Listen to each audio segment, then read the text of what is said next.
Tere tulemast Tallinna lennujaama!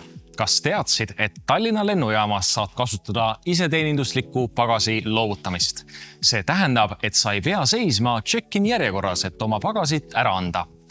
Iseteeninduslik pagasi loovutamine on võimalik järgmiste lennufirmade puhul. Pagasi iseteeninduse masinad on paigutatud check-in laudade number 1-4 juurde. Pagasit saad ise registreerida kuni 24 tundi enne väljalendu.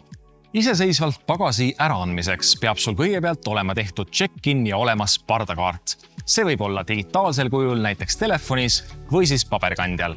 Kindlasti peab veenduma, et broneering sisaldaks äraantavat pagasit. Protsessi alustamiseks tuleb skanneerida pardakaart, mis järel tuleb kinnitada reisija ja reisiandmed, asetada enda pagas kaalule ning kinnitada, et pagasis pole keelatud ohtlikke aineid.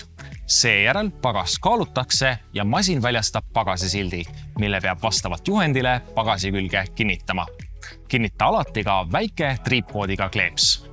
Skanneeri pagasisildi triipkood, mis järel käivitub pagasilint ja konveier transpordib pagasi sorteerimisalasse, kust jõuab ta peatselt sinu lennuki pardale.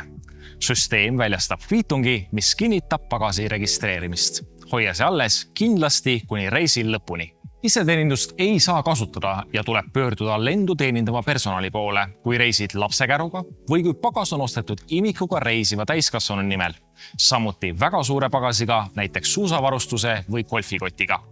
Muudel juhtudel saad kenasti kõik ise tehtud. Tule proovi uut teenust oma järgmisel lennureisil ning väldi check-in järjekordasid.